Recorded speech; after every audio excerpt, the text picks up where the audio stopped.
नमस्ते दोस्तों, स्वागत है। अब इस वीडियो में हम समझने जा रहे हैं कि जीएसटी क्या है।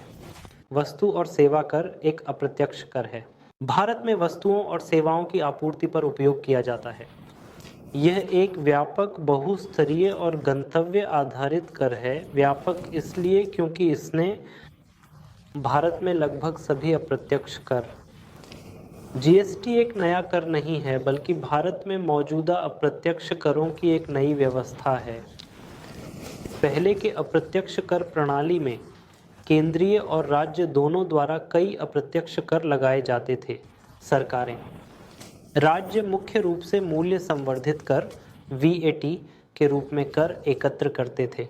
हर राज्य के अलग अलग नियम और विनियम थे और अंतर राज्य आपूर्ति पर केंद्रीय सरकार केंद्रीय बिक्री कर सीएसटी एकत्र करने के लिए उपयोग किया जाता था। और निम्नलिखित जीएसटी से पहले की व्यवस्था में अप्रत्यक्ष करों की सूची में केंद्रीय उत्पाद शुल्क शामिल हैं। अतिरिक्त उत्पाद शुल्क, अतिरिक्त सीमा शुल्क, विशेष अतिरिक्त सीमा शुल्क, उपकर, राज्य मूल्य संवर्धित कर, केंद्रीय बिक्री कर, खरीद कर, विलासिता कर, प्रवेश कर, मनोरंजन कर, विज्ञापनों पर कर जैसे आदि। सीजीएसटी, एसजीएसटी और आईजीएसटी ने सभी करों को प्रतिस्थापित किया है। अब हम समझते हैं कि भारत में जीएसटी की यात्रा क्या है। जीएसटी की यात्रा 2000 शुरू हुई, जब एक समिति को कानून का मसौदा तैयार करने के लिए स्थापित किया गया था। कानून को विकसित होने में तब से 17 साल लगे। वस्तु और सेवा कर जीएसटी 29 मार्च 2017 को संसद में पारित हुआ और प्रभाव में आया 1 जुलाई 2017। और जीएसटी के उद्देश्य क्या हैं? जीएसटी का मुख्य उद्देश्य एक राष्ट्र और एक कर की विचारधारा को प्राप्त करना और अधिकांश करों को समाहित करना है। भारत में अप्रत्यक्ष करों का तीसरा, करों के प्रति संवर्धन प्रभाव को समाप्त करने और कर चोरी को रोकने के लिए और साथ ही बढ़ाने के लिए व्यवसाय करने में आसानी और बेहतर लॉजिस्टिक्स और वितरण के लिए करदाता आधार और ऑनलाइन प्रक्रियाएं, प्रणाली और साथ ही प्रतिस्पर्धी मूल्य निर्धारण को बढ़ावा देने और वस्तुओं और सेवाओं की खपत को बढ़ाने के लिए। जीएसटी के क्या लाभ हैं? जीएसटी ने मुख्य रूप से वस्तुओं और सेवाओं की बिक्री पर प्रतिसंवर्धन प्रभाव को हटा दिया है। प्रतिसंवर्धन प्रभाव को हटाने से वस्तुओं की लागत पर प्रभाव पड़ा है, क्योंकि जीएसटी व्यवस्था ने कर को समाप्त कर दिया है। कर पर वस्तुओं की लागत कम हो जाती है और जीएसटी मुख्य रूप से तकनीकी रूप से संचालित है।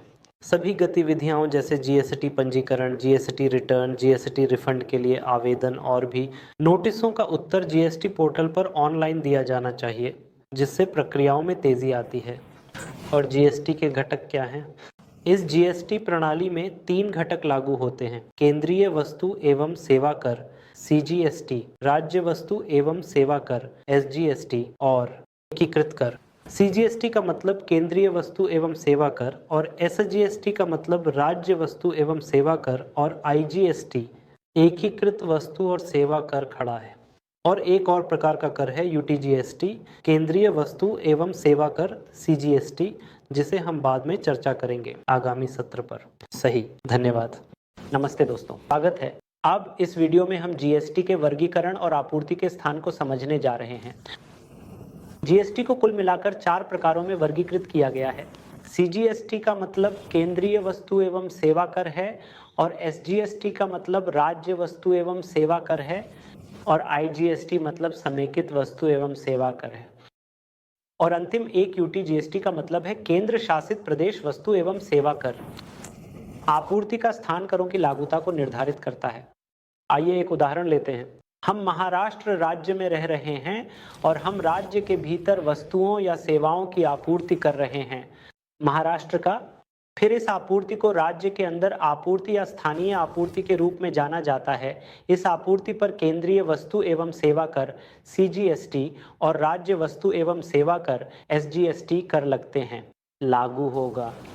और दूसरे उदाहरण में हम महाराष्ट्र राज्य में रह रहे हैं और राज्य को सामान की आपूर्ति कर रहे हैं, कर्नाटक का। सही, माल महाराष्ट्र से कर्नाटक जा रहे हैं और इस आपूर्ति को गैर स्थानीय आपूर्ति या अंतरराज्यीय आपूर्ति कहा जाता है। अंतरराज्यीय आपूर्ति पर आपूर्ति, जो भी कर होंगे वे समेकित वस्तु एवं सेवा कर आईजीएसटी के नाम पर लगाए और एकत्र किए जाएंगे। और चलिए एक उदाहरण लेते हैं। हम अंडमान के केंद्र शासित प्रदेश में स्थित आपूर्तिकर्ता हैं और वस्तुओं या सेवाओं की आपूर्ति करते हैं। अंडमान का मतलब है कि आपूर्तिकर्ता और प्राप्तकर्ता दोनों अंडमान के केंद्र शासित प्रदेश में स्थित हैं। फिर कर केंद्रीय वस्तु एवं सेवा कर सीजीएसटी और केंद्र शासित प्रदेश वस्तु। यदि आपूर्ति राज्य के भीतर होती है तो राजस्व केंद्रीय सरकार और राज्य सरकार को जाता है। संभावना है कि यदि आपूर्ति केंद्र शासित प्रदेश यूटी के भीतर होती है तो राजस्व जाता है। केंद्र सरकार और केंद्र शासित प्रदेश सरकार और सभी अन्य मामलों में कर लगाए और एकत्र किए जाएंगे। समेकित वस्तु एवं सेवा कर। समेकित वस्तु एवं सेवा कर आईजीएसटी केंद्रीय सरकार द्वारा लगाया और एकत्र किया जाता है। बाद में केंद्र इसे वितरित करेगा। जीएसटी परिषद की सिफारिश के अनुसार समेकित वस्तु एवं सेवा कर आईजीएसटी केंद्रीय वस्तु एवं सेवा कर अधिनियम के अनुच्छेद संख्या 270 में उल्लेखित अनुसार सही। अगले वीडियो में हम टैली एप्लीकेशन पर जीएसटी को लागू करने का तरीका देखेंगे। सही, धन्यवाद। नमस्ते दोस्तों, स्वागत है। इस वीडियो हम टैली प्राइम एप्लीकेशन में जीएसटी लेन देन के बारे में जानने वाले हैं। हालांकि मैं टैली को डाउनलोड और इंस्टॉल करने, लाइसेंस को सक्रिय करने और बदलने की प्रक्रिया को भी दोहराने जा रहा हूं। डिफ़ॉल्ट डेटा सेविंग पथ और रिपोर्ट पथ। फिर हम जीएसटी लेन देन को रिकॉर्ड करने का अभ्यास शुरू करेंगे। अगर मैं इन चीज़ों को दोहराऊं तो मैं आपको बोर कर सकता हूं, लेकिन कुछ छात्र सीधे सेक्शन 3 से शुरू करते हैं जीएसटी के साथ टैली प्राइम। तो इन्हें ध्यान में रखते हुए मैं भी थोड़े समय में वही चीज़ दोहराने जा रहा हूँ। तो सबसे पहले हम टैली एप्लीकेशन को डाउनलोड और इंस्टॉल करने की प्रक्रिया देखेंगे। बस tallysolutions.com पर जाएं और डाउनलोड बटन पर क्लिक करें। जैसे ही आप डाउनलोड बटन पर क्लिक करेंगे, ये आपको डाउनलोड पेज पर ले जाएगा। बस डाउनलोड बटन पर क्लिक करें तो टैली प्राइम सेटअप फाइल आपके कंप्यूटर में डाउनलोड हो जाएगी। इसलिए स्क्रीन पर आप जो संस्करण देखें, आप किसी भी नवीनतम रिलीज को संभालें। तो मैं ये वीडियो 2023 में रिकॉर्ड कर रहा हूँ, इसलिए भविष्य में 24-25 में भी कोई भी टैली रिलीज जारी की जाएगी। कोई बात नहीं, यदि आप टैली प्राइम सीख लेते हैं तो आप सभी भविष्य के संस्करणों संभाल सकते हैं। तो मेरा डाउनलोडिंग पूरा हो गया है, अब इंस्टॉलेशन शुरू करते हैं। बस सेटअप फाइल पर डबल क्लिक करें। जब भी आप सेटअप फाइल पर डबल क्लिक करेंगे तो आपको इस तरह की एक स्क्रीन दिखाई देगी इंस्टॉल करने हेतु। यदि आपके कंप्यूटर में पहले से कोई पुराना संस्करण चल रहा है तो बस इंस्टॉल बटन पर क्लिक करें। इंस्टॉल बटन प्राप्त करने के बजाय आपको अपडेट दिखाई देगा, इसलिए आप संस्करण को उच्चतर संस्करण में अपडेट कर। क्योंकि मेरे कंप्यूटर में कोई टैली एप्लीकेशन इंस्टॉल नहीं है, मैं बटन पर क्लिक करने जा रहा हूँ इंस्टॉल करें, तो मेरे कंप्यूटर में एक नया एप्लीकेशन इंस्टॉल किया जाएगा अभी स्क्रीन पर। तो एक बार डाउनलोडिंग और इंस्टॉलेशन पूरा हो जाने के बाद मैं टैली एप्लीकेशन शुरू नहीं करूंगा। सुनिश्चित करें कि टैली के डाउनलोड और इंस्टॉलेशन के बाद आपकी पहली जिम्मेदारी बदलना होगी डिफ़ॉल्ट डेटा सेविंग पथ। डिफ़ॉल्ट डेटा सेविंग पथ को बदलना क्या है? क्योंकि अगर आप सीधे टैली लॉन्च करते हैं, अगर आप सीधे जाकर अपनी कंपनियां बनाते हैं, आपकी कंपनियां डिफ़ॉल्ट रूप से सी ड्राइव में सेव होगा। सी ड्राइव आपकी कंपनी के डेटा को सेव करने के लिए सुरक्षित स्थान नहीं है। मान लीजिए कि हम सीधे बटन क्रिएट पर जाते हैं। आप देख सकते हैं कि मेरी कंपनियां C users public Tally Prime data में सेव होने जा रही हैं। तो सुनिश्चित करें कि टैली प्राइम एप्लीकेशन का डाउनलोड और इंस्टॉलेशन पूरा होने के बाद आपकी तत्काल जिम्मेदारी डिफ़ॉल्ट डेटा सेविंग पथ को बदलने के साथ साथ रिपोर्ट्स भी शामिल होंगी। मैं अपनी कंपनियों को सी ड्राइव के अलावा कहीं और स्टोर करना चाहता था। सी ड्राइव सुरक्षित स्थान नहीं है। सी ड्राइव वह स्थान है जहां आपका विंडोज ऑपरेटिंग सिस्टम इंस्टॉल किया गया था। यदि भविष्य में इस कंप्यूटर के साथ कुछ होता है, यदि आप किसी भी सेवा केंद्र पर जाते हैं, तो शायद सेवा व्यक्ति सी ड्राइव को फॉर्मेट करेगा। इसलिए हम अपने महत्वपूर्ण डेटा को खोने का जोखिम नहीं उठा सकते। तो मैं ई ड्राइव में जा रहा हूँ। ई ड्राइव में मैंने 2 फोल्डर बनाए हैं। 1 टैली प्राइम तिथि है, ये अभी खाली है। 1 टैली प्राइम रिपोर्ट्स है। तो जब भी मैं नई कंपनियां बनाता हूं, मैं अपनी सभी कंपनी का data E drive tally Prime data में सेव करना चाहता हूं। जब भी मैं टैली में कोई रिपोर्ट निर्यात करता हूं तो वह फोल्डर में सेव होती है। मैं चाहता हूं कि मेरी सभी reports tally prime reports folder में सेव हों। वर्तमान में ये फोल्डर खाली है। मैं टैली प्राइम डेटा फोल्डर खोलने जा रहा हूं और मैं बस पता इकट्ठा कर रहा हूं। कॉपी करें, पता कॉपी हो गया और टैली प्राइम पर जाएं। टैली प्राइम पर राइट क्लिक करें और ओपन फाइल लोकेशन पर क्लिक करें। फाइलों की सूची में से आपको टैली लॉन्च करनी होगी। Configuration settings file. यहाँ आप देख सकते हैं कि डिफ़ॉल्ट रूप से क्या उपलब्ध है। डिफ़ॉल्ट रूप से डेटा फाइलों का स्थान निर्दिष्ट करें। डिफ़ॉल्ट रूप से डेटा फाइलों के स्थान को निर्दिष्ट करने के लिए क्या उपलब्ध है? C users public Tally Prime data उपलब्ध है जिसे मैं बदलने जा रहा हूँ।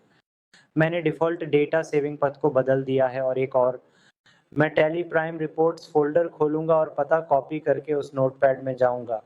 और एक और चीज़, आपको उस स्थान को अपडेट करना होगा जहाँ फाइलें डिफ़ॉल्ट रूप से एक्सपोर्ट के दौरान बनाई जाती हैं।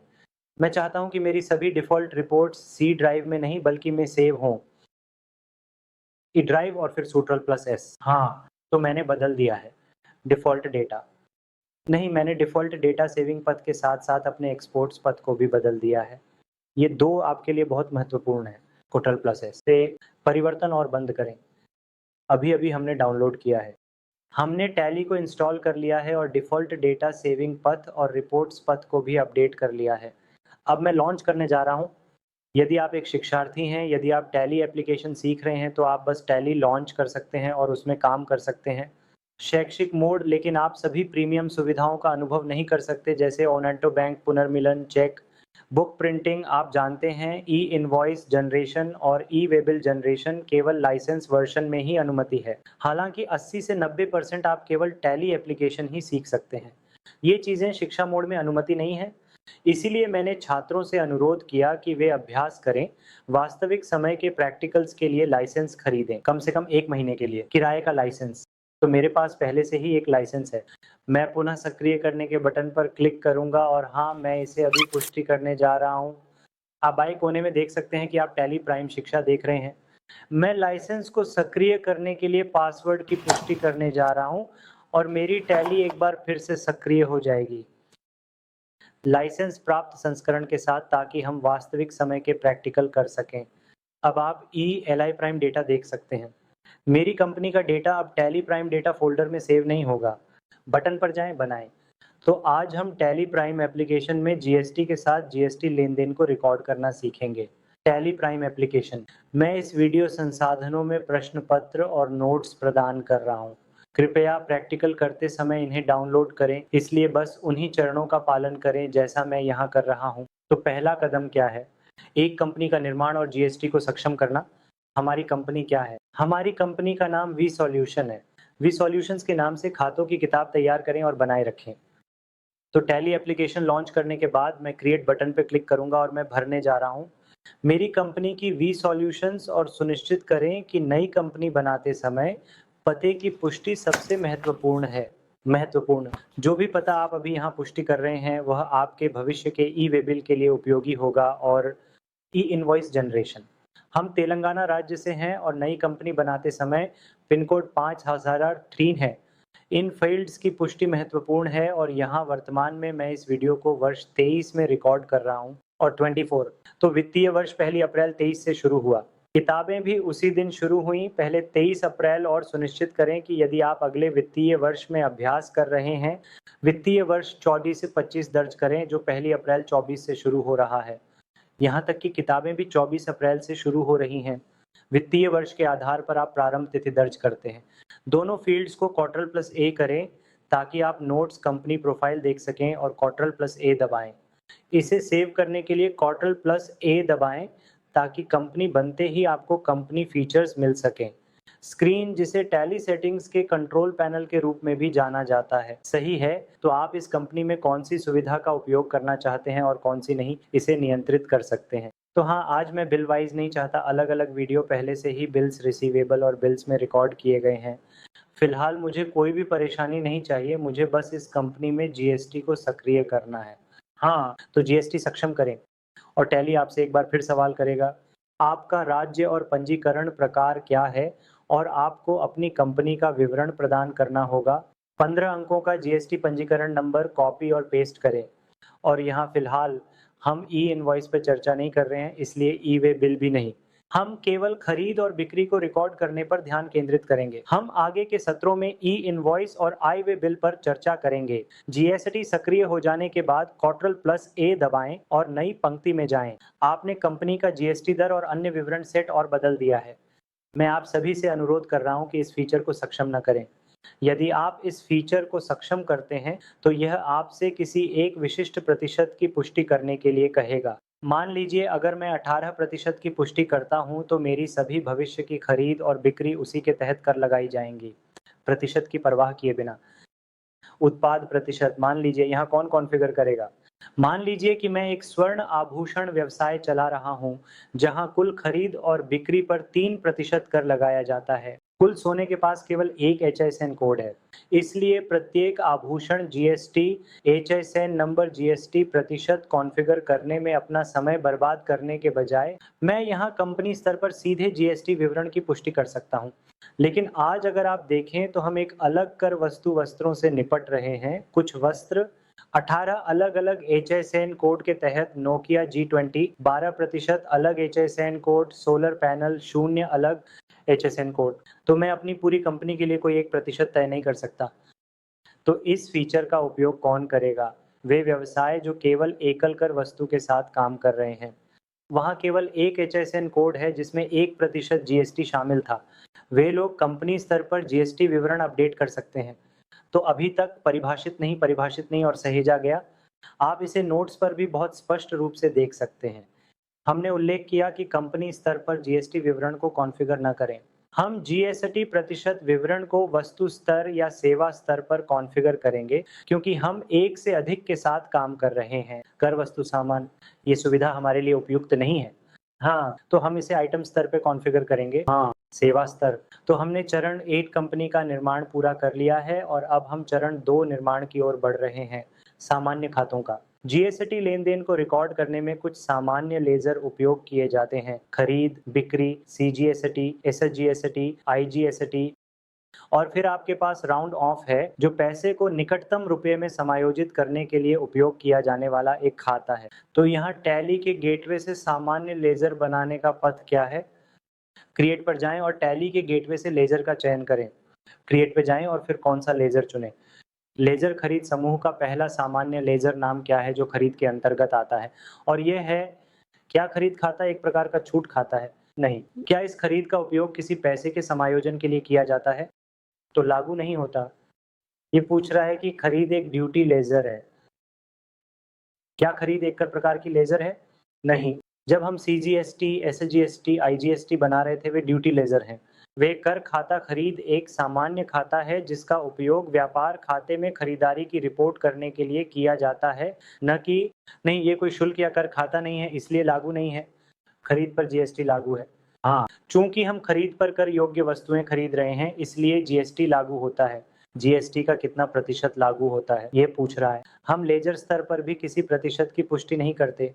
इसके अलावा हम संबंधित उत्पाद के लिए आइटम स्तर पर जीएसटी विवरण को कॉन्फ़िगर करेंगे। हम व्यक्तिगत आइटम स्तर पर HSN कोड और जीएसटी प्रतिशत की पुष्टि करेंगे। मैं अभी नहीं चाहता और हम संभवतः सभी अन्य वस्तुओं की पूरी रचना से निपट रहे हैं। सामान्य खाता। अगली बिक्री खाते के अंतर्गत आती है। ये ना तो छूट या इनवॉइस राउंडिंग लेजर है, न ही ये कोई शुल्क या कर लेजर है जिस पर जीएसटी लागू होता है। हम आइटम स्तर पर कितना लागू करते हैं और अगला सामान्य लेजर सीजीएसटी में सहेजते हैं। अब ये जीएसटी शुल्क कर खाता वही है।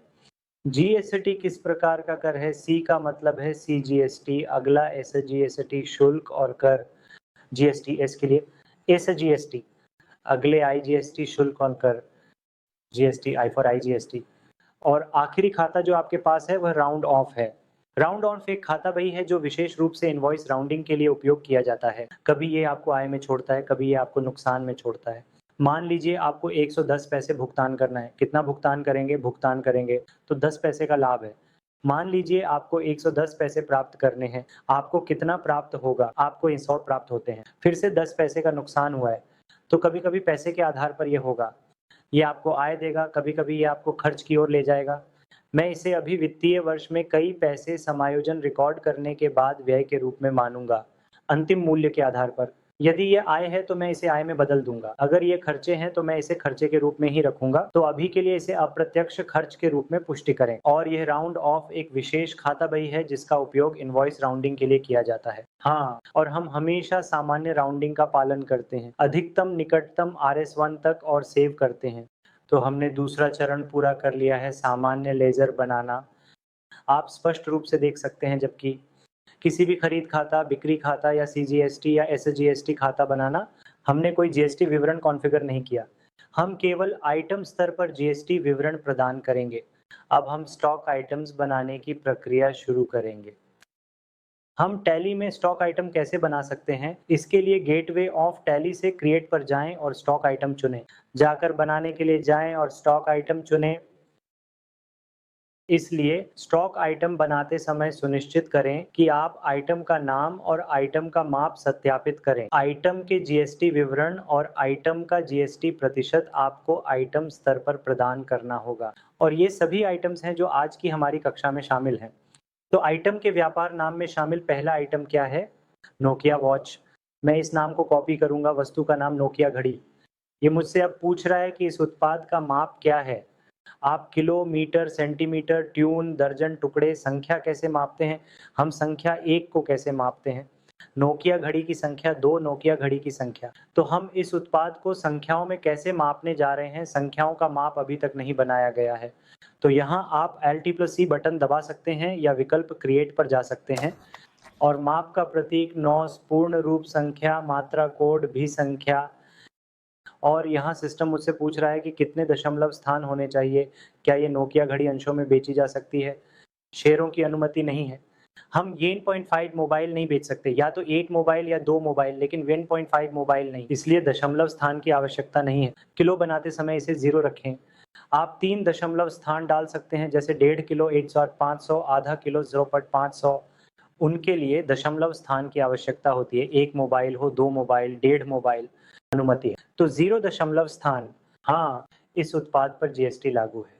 और कंपनी स्तर देखें, क्या आपने GST प्रतिशत विवरण कॉन्फ़िगर किए?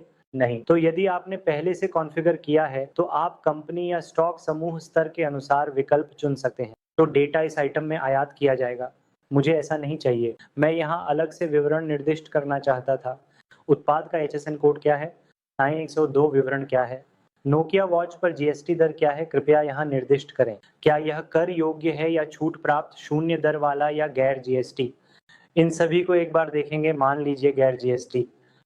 जो वस्तुएं GST प्रणाली में शामिल नहीं हैं, उन्हें गैर GST कहा जाता है। उदाहरण के लिए पेट्रोल, डीजल, मानव उपभोग के लिए शराब, लकड़ी, रेत, कोयला, खदानें, वे सभी GST कर प्रणाली में नहीं आते हैं, इसलिए उन्हें गैर GST जाना जाता है। कुछ वस्तुएं GST कर प्रणाली में शामिल हैं, लेकिन उन्हें स्लैब में सूचीबद्ध नहीं किया गया है, जिन्हें छूट प्राप्त कहा जाता है। कुछ वस्तुएं हैं जो स्लैब में सूचीबद्ध हैं, लेकिन वर्तमान में 0% के अंतर्गत आती हैं, शून्य दर के रूप में। GST स्लैब में कुछ वस्तुएं सूचीबद्ध हैं जिनका प्रतिशत 0 से अधिक है, जिन्हें कर योग्य कहा जाता है। तो अगर ये GST में सूचीबद्ध है, 0 से अधिक कर योग्य है, 0 नील रेटेड के बराबर है और 0 छूट प्राप्त भी नहीं है, GST से बाहर। गैर GST इसे 18% के तहत कर योग्य चुनें, संभवतः सभी का पूरा निर्माण करें। अन्य वस्तुएं भी। अगला आइटम नोकिया G20 संख्या मापने के विवरण यहाँ निर्दिष्ट करें। कोड 857 था। नोकिया G20 यहाँ विवरण निर्दिष्ट करें, 12% और बचत करें।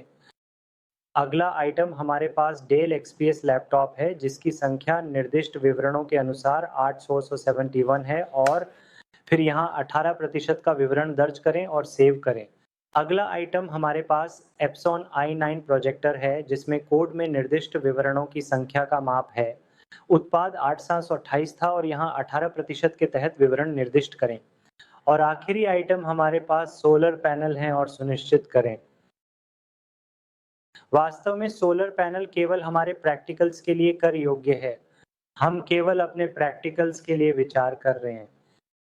हम विचार कर रहे हैं कि सोलर पैनल GST के तहत 0% में आता है, यह सुनिश्चित करने के लिए कि वास्तव में सोलर पैनल, केवल इन प्रैक्टिकल्स के लिए आप इसे शून्य दर मान सकते हैं, अन्यथा यह 18% के तहत कर योग्य है। कंपनी में शामिल होने पर ऐसा न करें। तो वास्तविकता में सोलर पैनल पर 18% जीएसटी लगता है, लेकिन हमारी कक्षा के लिए इसे 0 माने तो पुष्टि करें, शून्य दर के रूप में। तो अभी हमने चरण संख्या 3 भी पूरा कर लिया है और वह है स्टॉक आइटम बनाना। चरण संख्या 1 कंपनी जीएसटी सक्षम करने का निर्माण। चरण संख्या 2 सामान्य लेजर का निर्माण। चरण संख्या 3 रिकॉर्डिंग स्टॉक आइटम्स बनाना। और फिर हमारे पास स्टेप नंबर 4 वाउचर रिकॉर्ड करना है। तो बस वाउचर्स पर जाएं, टैली एप्लीकेशन में देखें। आप हमेशा डिफ़ॉल्ट रूप से भुगतान वाउचर में पहुंचते हैं। यदि आप सीधे वाउचर्स पर जाते हैं, आपको डिफ़ॉल्ट भुगतान वाउचर दिखाई देगा। आप हमेशा पूरी तरह से ध्यान में रखते हैं, आप हमेशा बाईं ओर देखते हैं कि वाउचर का प्रकार क्या है, फिर दाईं ओर देखें, तारीख क्या है।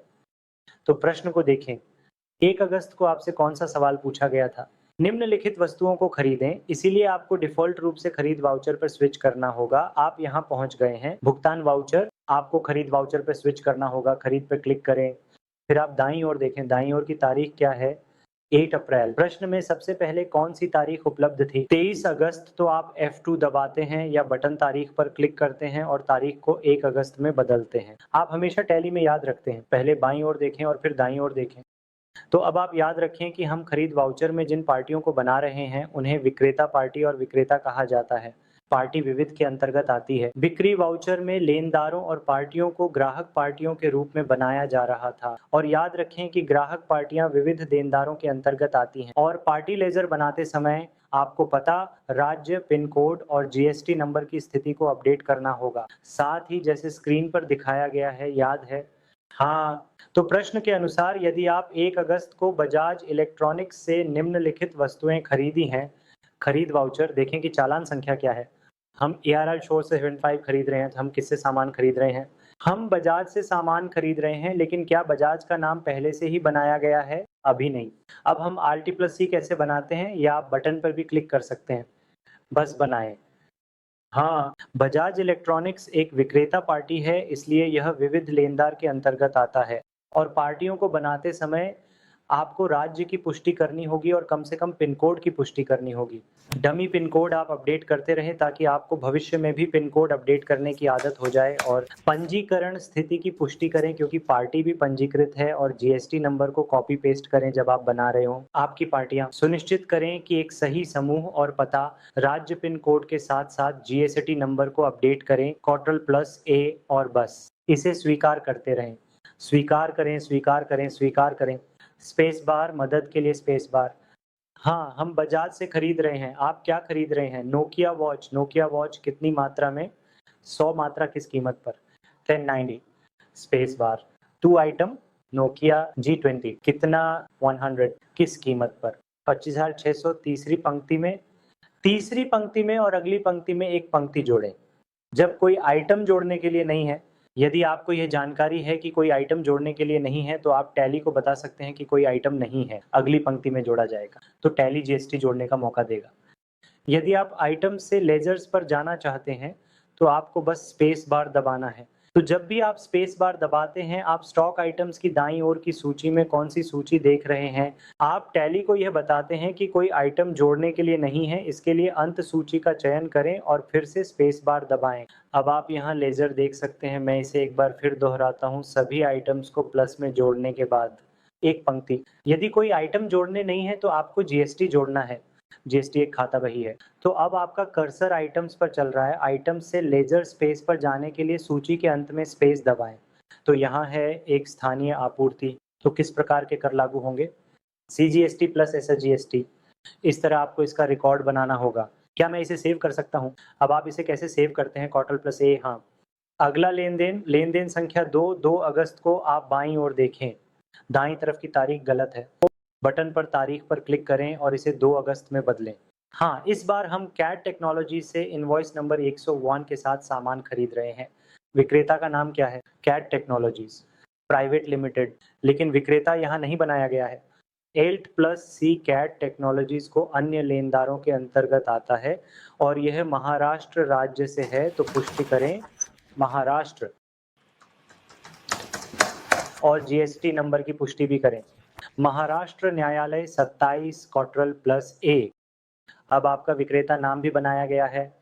हम इन तकनीकों से जो खरीद रहे हैं वह है Win 50 Dell XPS laptop 45,000 space plus एप्सॉन 100 number 350 स्थान पर। अब आगे क्या? सोलर पैनल 100 संख्या 11600।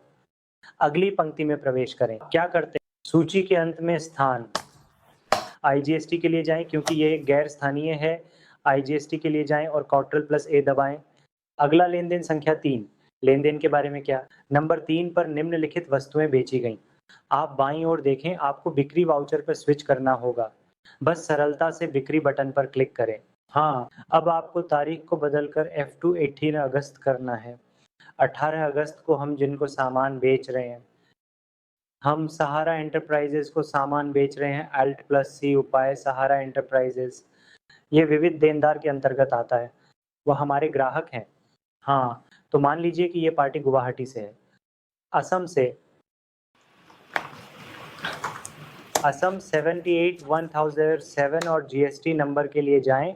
GST नंबर पर डबल क्लिक करें। कॉपी और paste Ctrl+C copy, Ctrl+V paste और असम राज्य कोड 18 था और सामान्य लेजर को स्वीकार करें। बिक्री जो हम उन्हें बेच रहे हैं, हम 50 नंबर 1175 की नोकिया घड़ियां और 18 की मात्रा में नोकिया G20 31400 की दर से बेच रहे हैं।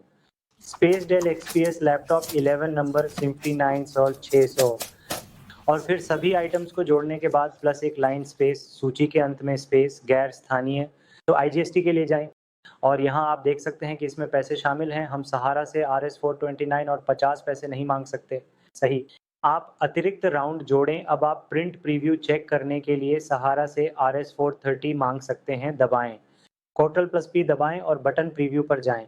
आप प्रिंट प्रीव्यू देख सकते हैं। इसे झूम करने के लिए Alt+G दबाएं और आप ऊपर नीचे तीर उपयोग कर सकते हैं। इनवॉइस की नेविगेशन के लिए बाएं तीर, दाएं तीर का उपयोग करें और अधिक उन्नत विकल्पों के लिए सुनिश्चित करें। Ctrl+P दबाने पर दाईं ओर आप देख सकते हैं कि आप डिफ़ॉल्ट रूप से कितनी प्रतियां चाहते हैं।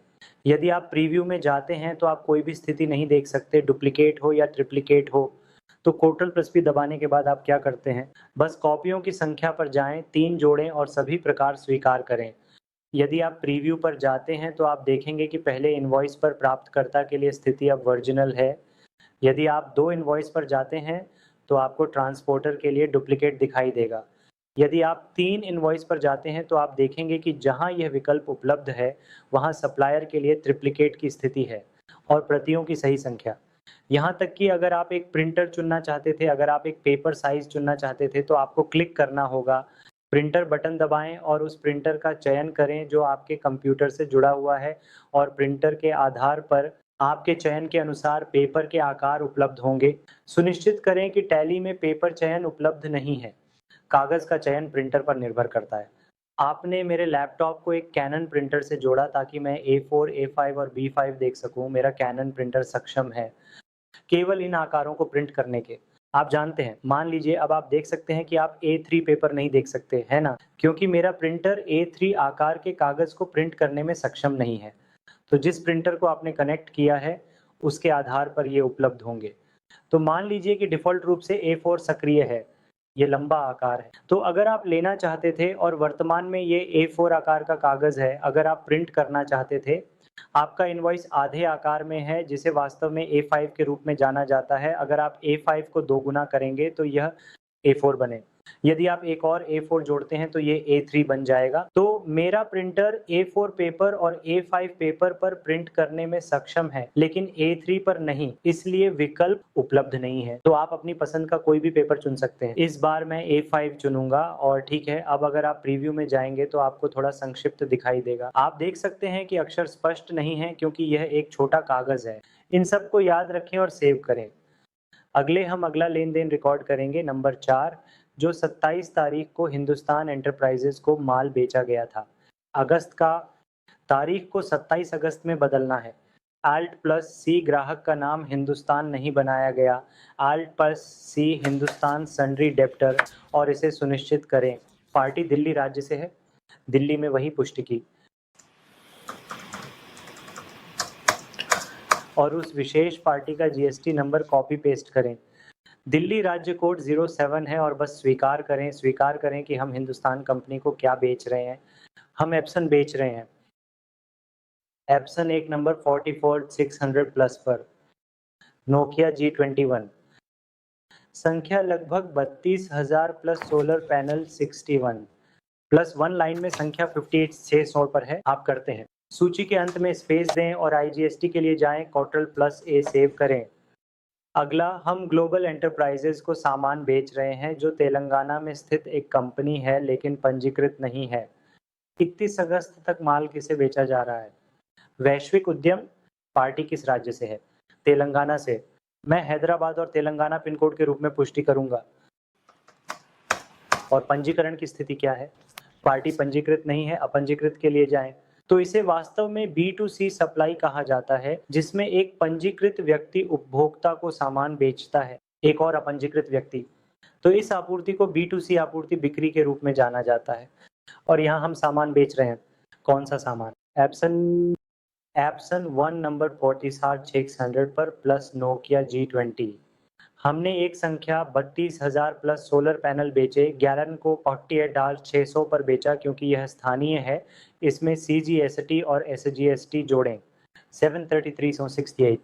याद रखें कि ग्लोबल तेलंगाना से है, बिना पंजीकृत B से C तेलंगाना, बिना पंजीकृत 7 को 33,000। पार्टी का नाम याद रखें, global Telangana unregistered. Party invoice मूल्य 7,33,000। अगला, अब आगे क्या? उपलब्ध। फिर से राष्ट्रीय उद्यमों को सामान बेचना। वही सामान फिर से नेशनल एंटरप्राइजेस को बेचा गया, लेकिन सुनिश्चित करें कि नेशनल एंटरप्राइजेस तमिलनाडु राज्य की पार्टी है। मैं चेन्नई के रूप में पुष्टि करूंगा और तमिलनाडु के लिए जाऊंगा।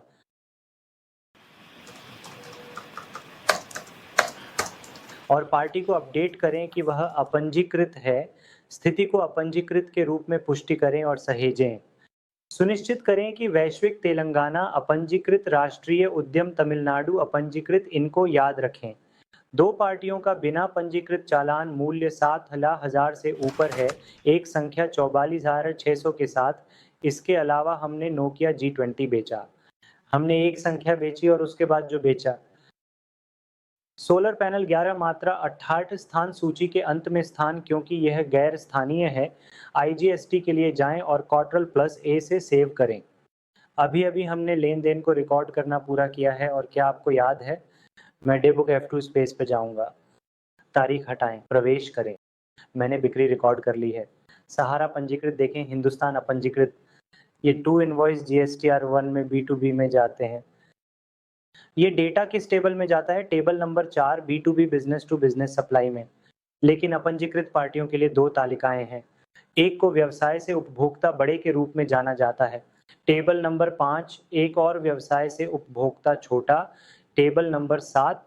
लेकिन आपको यहाँ एक बात समझनी चाहिए, ग्लोबल एंटरप्राइजेस तेलंगाना में पंजीकृत नहीं है। तो ये डेटा तालिका संख्या 7 B2C स्मॉल में जाता है क्योंकि ये तेलंगाना अनरजिस्टर्ड है। लेकिन सरकार ये ट्रैक करना चाहती है कि कौन बिना GST के इन राज्यों को पार कर रहा है। एक समय में सामान खरीदना 250,000 से अधिक है, तो इन राष्ट्रीय उद्यमों की आपूर्ति को बड़े व्यवसाय से उपभोक्ता के रूप में माना जाएगा। बिल्कुल, वैश्विक उद्यमों का चालान मूल्य भी 250,000 से अधिक होता है क्योंकि यह एक स्थानीय अपंजीकृत है, पार्टी जिसे अभी भी छोटा ही माना जाएगा। लेकिन आपको याद रखना चाहिए कि अगर कोई गैर स्थानीय पार्टी बिना GST नंबर के राज्यों को पार करते हुए अधिक सामान खरीद रही है, 250,000 जिसे B2C बड़ा के रूप में जाना जाएगा। बिल्कुल, मैं आगे की कक्षा में GSTR1 की इन सभी तालिकाओं को विस्तार से समझाऊंगा, इसीलिए मैं क्लिक करूंगा बटन गो टू। मैं GSTR1 को खोजने जा रहा हूं और Alt F2 दबाऊंगा ताकि ये देख सकूं कि हमने किस महीने में डेटा रिकॉर्ड किया था। अगस्त का महीना, तो 1 अगस्त से 31 अगस्त तक। और फिर आप यहाँ छोटे बिक्री चालान मूल्य में देख सकते हैं। आप छोटे 7, 16, 23,000 वैश्विक देख सकते हैं। 7 को 33,000 राष्ट्रीय उद्यमों को बड़ा माना जाता है। यह एक गैर स्थानीय अनरजिस्टर। इस प्रकार हमने टैली एप्लीकेशन में लेन देन रिकॉर्ड किया है। आगे हम देखेंगे कि इसे कैसे निर्यात किया जाए। आगे के सत्रों में टैली से अपने कंप्यूटर पर और अपने कंप्यूटर से GST पोर्टल पर ये GSTR1 रिपोर्ट भेजी जाएगी। अगले वीडियो में मिलते हैं। धन्यवाद। नमस्ते दोस्तों, स्वागत है। इस वीडियो में मैं आपको दिखाने जा रहा हूं कि आप खरीद, वाउचर और बिक्री के लिए ऑटो बिलिंग कैसे सक्षम कर सकते हैं। वाउचर। पिछली कक्षा में हम पार्टियों के लिए केंद्रीय वस्तु एवं सेवा कर CGST, राज्य वस्तु एवं सेवा कर SGST और गैर पार्टियों के लिए एकीकृत वस्तु एवं सेवा कर IGST चुनते थे, पार्टियों को मैन्युअल रूप से। देखो, याद रखना, अगर मैं किसी कंपनी में काम कर रहा हूं तो बहुत सारे ग्राहक मेरे चालानों का इंतजार कर रहे होंगे वितरण के लिए। इसीलिए मैं हर बार CGST, SGST और IGST का चयन करके अपना समय बर्बाद नहीं करना चाहता। ठीक, फिर से पैसे के समायोजन के लिए एक राउंड ऑफ लेजर जोड़ें।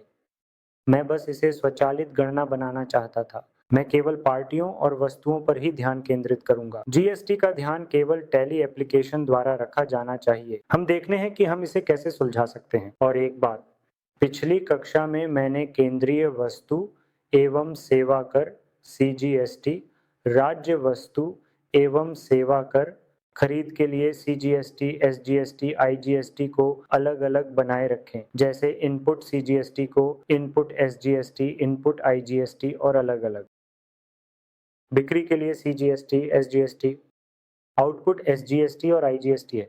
बिल्कुल, यह अनिवार्य नहीं है क्योंकि टैली ये समझने में सक्षम है कि इनपुट क्या है और आउटपुट क्या है। लेकिन फिर भी अगर आपके बॉस आपको खरीद के लिए अलग इनपुट लेजर का पालन करने की सलाह दे रहे हैं, तो अलग बिक्री के लिए आउटपुट लेजर आपको इसे कैसे करना चाहिए, मैं आपको अभी दिखाने जा रहा हूँ। तो निश्चित रूप से मैं लेजर पर जाऊंगा।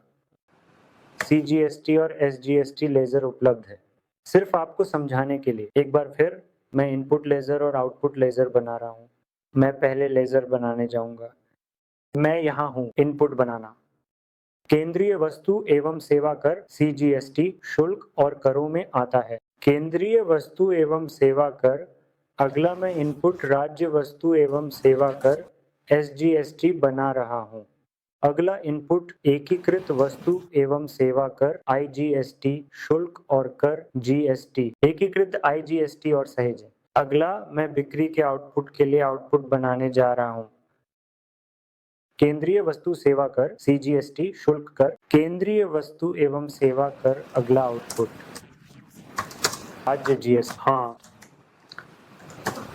राज्य कर। अगला आउटपुट एकीकृत वस्तु एवं सेवा कर IGST। आप एकीकृत IGST जानते हैं सहेजें। मैंने इनपुट के लिए 3 अलग-अलग और आउटपुट के लिए 3 अलग-अलग बनाए हैं। तो हम जो करेंगे वह यह है कि जब आप कोई भी खरीद वाउचर रिकॉर्ड करेंगे तो मैं डमी इनवॉइस का उपयोग करूंगा। हम बजाज से खरीदारी कर रहे हैं। बजाज एक तेलंगाना पार्टी है। तो मान लीजिए हम डेल कंप्यूटर एक संख्या खरीद रहे हैं, तो वे मैन्युअल रूप से इनपुट केंद्रीय वस्तु एवं सेवा कर CGST जोड़ेंगे। खरीद के लिए राज्य वस्तु एवं सेवा कर SGST, केंद्रीय वस्तु एवं सेवा कर CGST या गैर स्थानीय इनपुट के लिए दर्ज करें। बिक्री IGST, output CGST, output SGST, गैर स्थानीय आउटपुट IGST। तो ये यहाँ चाहे वह CGST, SGST, IGST हो या इनपुट आउटपुट CGST, SGST हो, हम इसे मैन्युअल रूप से चुन रहे हैं। मैं इसे यहाँ स्वचालित बनाना चाहता हूँ। स्वचालित क्या है देखेंगे। तो खरीद वाउचर और बिक्री वाउचर के लिए ऑटो बिलिंग सक्षम करने के लिए सुनिश्चित करें कि खरीद वाउचर और बिक्री वाउचर पहले से ही टैली में बनाया गया। इसीलिए मैं और खरीदारी नहीं बनाना चाहता। मैं अल्टर वाउचर प्रकार खरीद पर जाऊंगा और कक्षा के नाम पर क्लिक करूंगा। कक्षा का नाम क्या है? ऑटो बिलिंग मान लीजिए साधारण खरीद के लिए। सामान्य लेजर क्या है? प्रयुक्त खरीद और इनपुट जोड़ें। केंद्रीय वस्तु एवं सेवा कर इनपुट राज्य वस्तु एवं सेवा कर प्लस इनपुट एकीकृत वस्तु एवं सेवा कर प्लस राउंड ऑफ। यदि कोई पैसा समायोजन है तो कुल राशि राउंडिंग, सामान्य राउंडिंग, RS1 चुनें और सहेजें। अगले चरण में बिक्री के लिए भी यही दोहराएं, बिक्री। इसके अलावा बिक्री के लिए ऑटो बिलिंग पर क्लिक करें। आउटपुट जोड़ें। केंद्रीय वस्तु एवं सेवा कर आउटपुट, राज्य वस्तु एवं सेवा कर आउटपुट। हाँ, इस तरह। और फिर अतिरिक्त राउंड ऑफ जोड़ें। कुल राशि को सामान्य राउंडिंग के साथ अधिकतम RS1 तक राउंड करें और सहेजें। तो इस तरह मैंने भविष्य में जब भी मैं वाउचर में जाऊंगा और F9 दबाऊंगा, ऑटो बिलिंग को सक्रिय कर दिया है। मुझसे पूछा जाएगा कि क्या आप मैन्युअल बिलिंग करना पसंद करते हैं? मुझे ऑटो बिलिंग चाहिए। तो यहाँ आप CGST, SGST, IGST देख सकते हैं। स्वचालित रूप से चयनित 1 2 3 4 चालान संख्या। मैं एक बार फिर से पार्टी बजाज का चयन करूंगा तो स्पेस बार और डेल XPS मैं एक मात्रा जोड़ता हूं और दर CGST, SGST स्वचालित गणना हो जाते हैं सूट्रल प्लस A।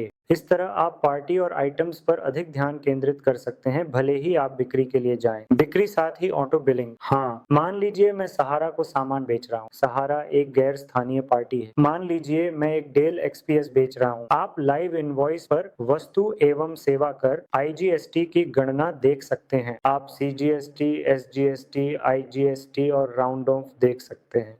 लेकिन अगर मूल्य केवल एकीकृत वस्तु एवं सेवा कर IGST उपलब्ध हो, अगर मैं प्रिंट निकालता हूं तो जो भी आवश्यक है वह प्रिंट हो जाएगा। जो भी आवश्यक नहीं होगा उसे चालान से स्वचालित रूप से हटा दिया जाएगा। आप इनवॉइस देख सकते हैं। आउटपुट केंद्रीय वस्तु एवं सेवा कर CGST, SGST और IGST, साथ में राउंड ऑफ। लेकिन प्रिंटिंग आप एकीकृत IGST देख सकते हैं। जो भी आवश्यक नहीं है उसे केवल प्रिंटिंग से ही नहीं हटाया जाएगा। यदि आप एक बार वाउचर को सहेजते हैं और हाल ही के वाउचर को फिर से खोलने के लिए पेज अप बटन दबाते हैं वाउचर, यदि आप एक बार इसे सहेज लेते हैं तो अतिरिक्त अनावश्यक तत्व स्वतः हटा दिए जाएंगे। वाउचर और सुनिश्चित करें कि ये ऑटो बिलिंग केवल वस्तुओं के लिए उपयोग की जाए। यदि कोई सेवाएं हैं तो F8 बिक्री दबाने के बाद आपको ऑटो बिलिंग का उपयोग करने की अनुमति नहीं है। बस लागू नहीं चुनें और अपनी चीजें रिकॉर्ड करें। क्या यह स्पष्ट है? धन्यवाद। नमस्ते दोस्तों, स्वागत है। इस वीडियो में हम चर्चा करेंगे कि टैली में कंपनी का लोगो कैसे जोड़ें। Prime application. हाँ, टैली एप्लीकेशन आपको टैक्स इनवॉइस पर अपनी कंपनी का लोगो प्रिंट करने की अनुमति देता है। सही। और अभी के लिए हम देख सकते हैं कि टैक्स इनवॉइस बिना लोगो के प्रिंट हो रहा है। अभी तक लोगो अटैच नहीं किया गया है, तो अभी मैं एक लोगो जोड़ने जा रहा हूँ और जब आप एक लोगो बना रहे हो तो सुनिश्चित करें कि यह संतोषजनक हो। टैली एप्लीकेशन की आवश्यकताएं। लोगो का आकार 96 पिक्सल चौड़ाई और 80 पिक्सल ऊंचाई में होना चाहिए। समर्थित फॉर्मेट्स में ऊंचाई JPG और BMP फॉर्मेट्स में होनी चाहिए। ठीक है, तो अपने डिज़ाइनर को इन डायमेंशंस और सपोर्टेड फॉर्मेट के बारे में बता दें। सही। तो अभी इस कंप्यूटर में मेरे पास कोई लोगो नहीं है, इसलिए मैं आपको केवल चरणों को समझाऊंगा। मैं पेंट एप्लीकेशन में एक लोगो बना रहा हूँ, इसलिए मैं यहाँ पेंट एप्लीकेशन खोलूंगा। तो हमारी कंपनी का नाम भी सॉल्यूशंस है। सही। तो पेंट एप्लीकेशन में आप अभी देख सकते हैं कि वहाँ आप लोगों क्षेत्र की स्थिति का पता लगा सकते हैं। अभी तो टैली एप्लीकेशन में कौन कौन से आयाम अनुमत हैं? यही है 96 पिक्सल चौड़ाई, तो अधिकतम 96 है। आप 46 से कम भी उपयोग कर सकते हैं। और लोगो की ऊंचाई 80 पिक्सल तक की अनुमति है। आप इसे 80 से कम रख सकते हैं, लेकिन अधिकतम अनुमति 80 है। ठीक है, तो बस अपने लोगों को टैली की आवश्यकताओं को पूरा करते हुए रखें। और क्षेत्र को सेटअप करने के बाद मैं इसे झूम कर रहा हूँ। मैं इसे झूम नहीं कर रहा हूँ, बल्कि इसे बड़ा कर रहा हूँ। तो हम आपको प्रक्रिया समझाने के लिए एक डमी लोगो बनाएंगे। ठीक है, तो लोगो बनाने के बाद मैं Ctrl+S दबाकर इस लोगो को कंप्यूटर में सेव करूंगा। बस यह एक उदाहरण है। ये एक कंपनी का लोगो है और मैं इसे MS ऑफिस फोल्डर में सेव करूंगा। ठीक है, लोगो के नाम पर, लोगो के नाम में कौन सा फॉर्मेट समर्थित है? एक JPG और BMP है। और अभी के लिए मैं इस इमेज को बेहतर पिक्चर क्वालिटी के लिए JPG फॉर्मेट में सेव करने जा रहा हूँ MS ऑफिस फोल्डर के नाम से। लोगो मैं इसे सेव करने जा रहा हूँ और बस सेव पे क्लिक करें। और अब हम उस लोगो को टैली एप्लीकेशन में अटैच करने जा रहे हैं। अभी तक टैली एप्लीकेशन में कोई लोगो प्रिंट नहीं हो रहा है। सही। और टैली एप्लीकेशन में लोगो अटैच करने के लिए टैली के गेटवे से बस प्रिंट पर क्लिक करें और जाएं। कॉन्फ़िगरेशन में जाएं और शो मोर विकल्प पर क्लिक करें, जहां आप कंपनी लोगो को शामिल कर सकते हैं। लोगो प्रिंट और एक्सपोर्ट के लिए लागू है और मेल्स के लिए भी, और बस उसी पर एंटर दबाएं और बस कंपनी का लोगो शामिल करें। हाँ, और आपको बस उस लोगो को टैली एप्लीकेशन में ब्राउज करना है। तो मैं ड्राइव से चयन करूंगा और जहां लोगो ई ड्राइव में MS ऑफिस फोल्डर में सेव किया गया है, लोगो का नाम जिसे सेव किया गया था। सही। तो बस लोगो अटैच करें और Ctrl+S दबाकर सेव करें। ये इतना ही सरल है। और फिर डे बुक पर जाएं। मैं किसी भी बिक्री वाउचर को खोलूंगा और प्रिंट के लिए Ctrl+P दबाऊंगा और अब प्रीव्यू पर क्लिक करूंगा, जहां आप कंपनी का लोगो देख सकते हैं जो आपकी कंपनी के बगल में प्रिंट होने वाला है। सही। तो इस तरह हम टैली इनवॉइस में लोगो असाइन कर सकते हैं। सही। धन्यवाद। नमस्ते दोस्तों, स्वागत है। इस वीडियो में हम टैली प्राइम में टैक्स कॉलम सहित GST दर को सक्षम करने का तरीका समझने जा रहे हैं। आवेदन। आइए एक उदाहरण लेते हैं। जैसा कि आप स्क्रीन पर देख रहे हैं, हम डेल XPS लैपटॉप को RS30,000 प्लस GST की दर पर बेच रहे हैं। तो IGST शामिल करने के बाद कुल मूल्य लगभग RS35,400 है। सही। लेकिन अगर आप इस डेल XPS को RS30,000 की दर पर बेचना चाहते हैं जिसमें GST शामिल है, तो क्या करें? तो वास्तव में मैं कैलकुलेटर खोलूंगा। यदि आप कुल मूल्य को 30,000 प्राप्त करना चाहते थे, पहले हमें 25,433,188 का मान याद रखना होगा। 25,423 की टैक्स योग्य राशि को याद रखना मुश्किल हो सकता है और इसे याद रखना आसान हो सकता है। GST के बाद जो RS30,000 है, तो कुछ विशेष मामलों में यह आपके लिए सहायक होगा। तो उस कॉलम को सक्रिय करने के लिए बस बिक्री वाउचर पर F12 दबाएं और यहाँ आपको एक फीचर को सक्रिय करना होगा। स्टॉक आइटम्स के लिए टैक्स सहित दर प्रदान करें के रूप में कहा जाता है। फीचर को सक्षम करें और कंट्रोल A राइट करें और यहाँ आपको टैक्स सहित दर के स्थान पर एक विकल्प मिलेगा। यदि आप चाहें तो बस RS30,000 दर्ज करें, फिर सिस्टम बैक एंड गणना करेगा। अब सिस्टम ठीक RS25,723.73 को बेस प्राइस प्लस GST के रूप में गणना करेगा। तो कुल दर GST सहित RS30,000 थी। तो इन मूल्यों को याद रखना मुश्किल हो सकता है और कुछ को याद रखना आसान हो सकता है। माल के मूल्य को GST सहित। आइए उदाहरण लेते हैं। हम नियमित रूप से टूथपेस्ट बेच रहे हैं, हम RS10 में टूथपेस्ट बेच रहे हैं, सही। और GST शामिल करने के बाद कुल मूल्य RS10 प्राप्त करने के लिए हमें RS8.47 याद रखना होगा। ये बेस प्राइस प्लस GST है, इसलिए कुल मूल्य RS10 है और कभी-कभी इसे याद रखना मुश्किल हो सकता है। 847 प्रत्येक और हर उत्पाद के लिए, जैसे है ना। तो कुछ उत्पादों के लिए GST सहित मूल्यों को याद रखना आसान हो सकता है। तो यदि आप एक बार RS10 दर्ज करते हैं तो स्वचालित रूप से सिस्टम RS8 और 47 पैसे ले रहा है। ये 9.9 हो रहा है और हमें एक लेज़र जोड़ने की आवश्यकता है, यानी राउंड ऑफ, फिर स्वचालित रूप से जो RS10 राउंड ऑफ हो जाएगा। तो कभी-कभी 8.57 याद रखना मुश्किल हो सकता है। कारण ये है कि हम इस अतिरिक्त कॉलम का उपयोग करेंगे जो GST सहित दर है। धन्यवाद।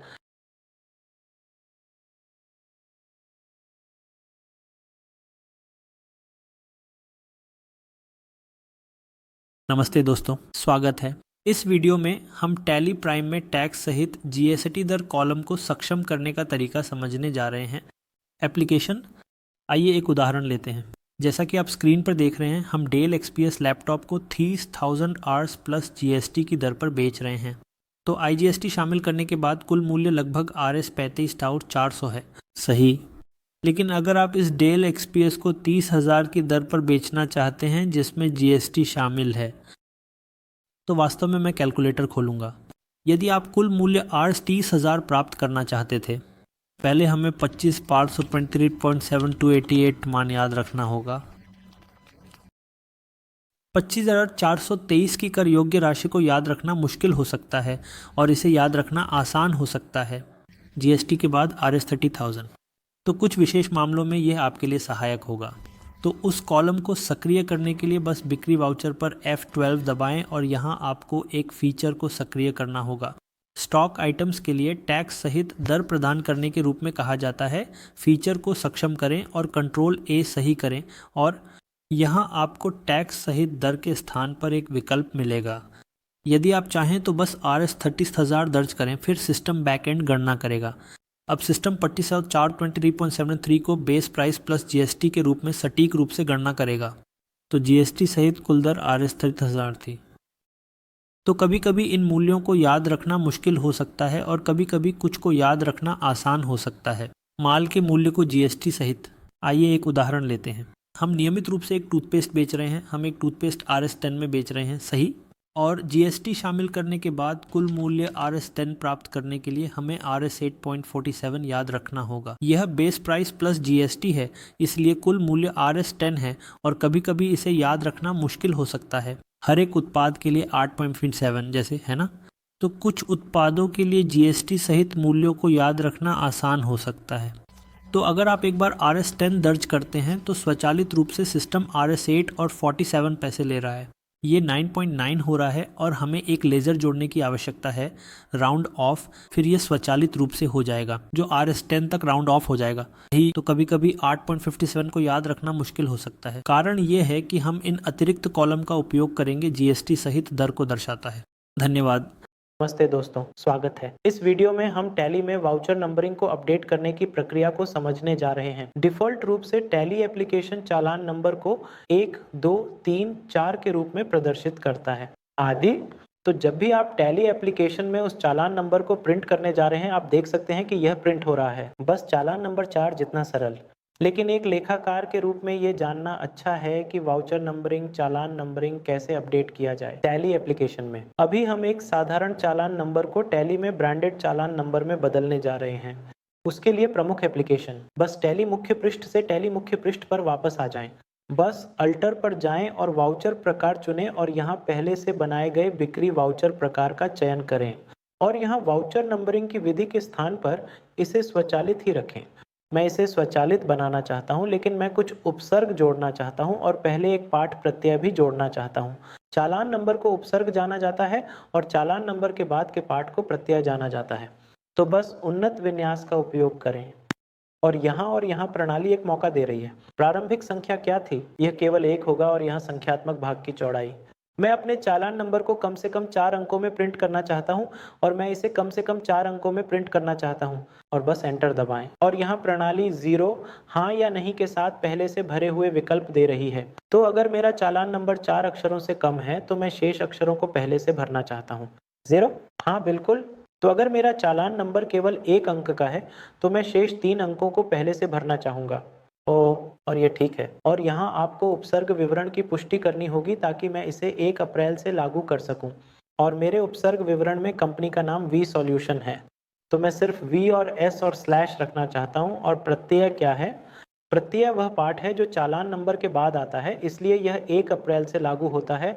और स्लैश 21 और 22 अपडेट किया गया नंबर VS चालान का उपसर्ग होगा और 4 अंकों का 4 अंकों का संख्यात्मक भाग होगा। स्लैश प्रत्यय स्लैश 21, 22 और बस Ctrl+A से सेव करें, फिर से Ctrl+A से सेव करें। और यदि आप इसे देखना चाहते हैं तो बस दिवस पुस्तक पर जाएं और किसी भी वाउचर को खोलें और बस दबाएं।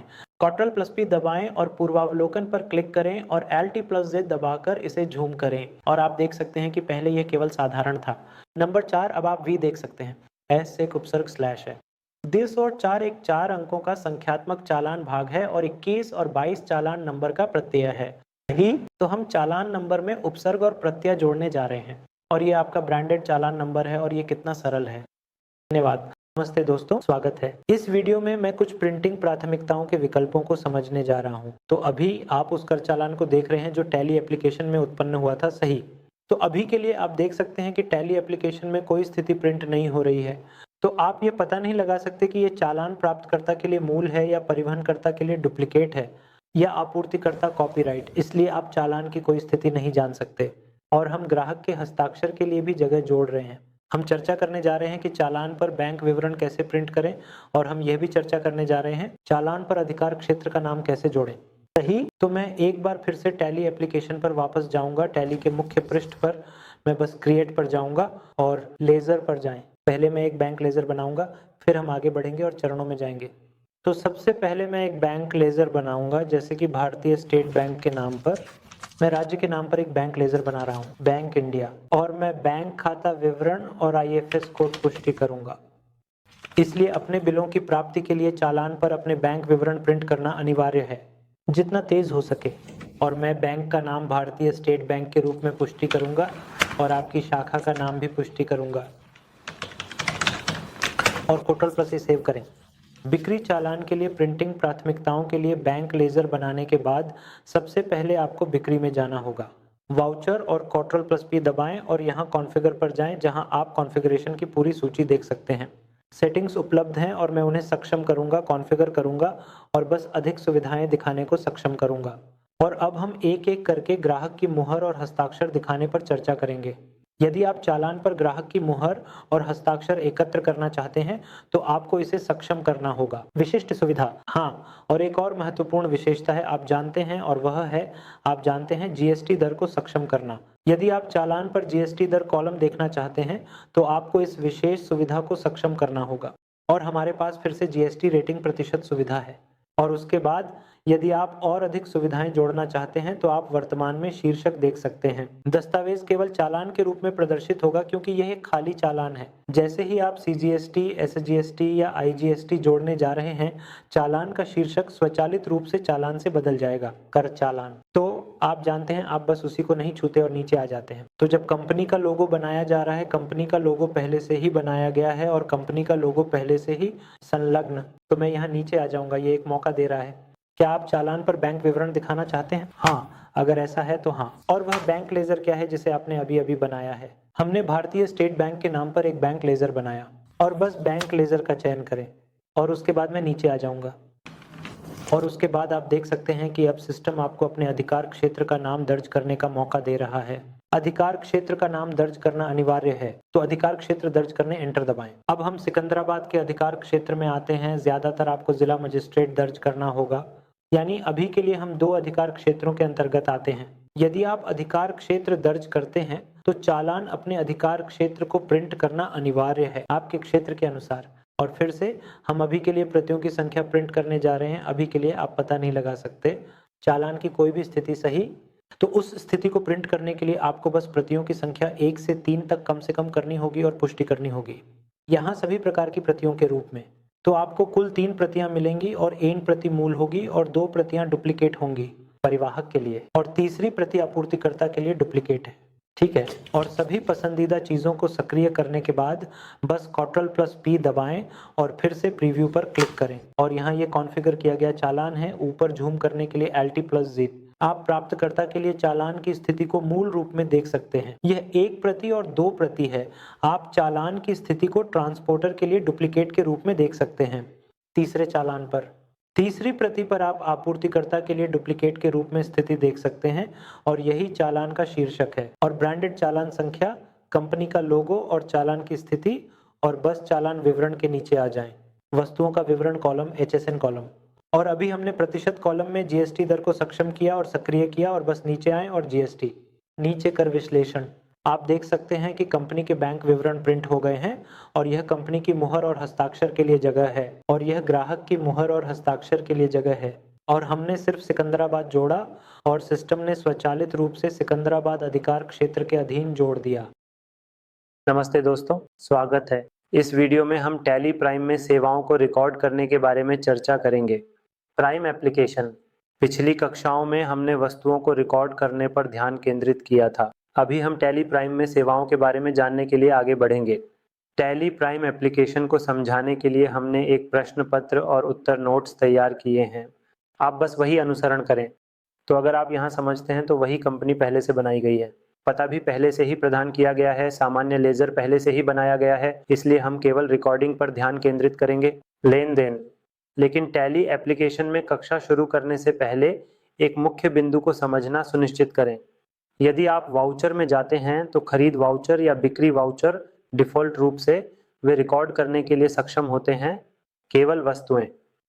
मैं इसे एक बार फिर से दोहराता हूं, टैली प्राइम एप्लीकेशन में खरीद वाउचर या बिक्री वाउचर दोनों केवल वस्तुओं को रिकॉर्ड करने के लिए सक्षम हैं। आप खरीद वाउचर और बिक्री वाउचर दोनों में वस्तु का नाम, मात्रा और दर देख सकते हैं। तो मैं यहाँ सेवाओं को रिकॉर्ड करना चाहता हूँ।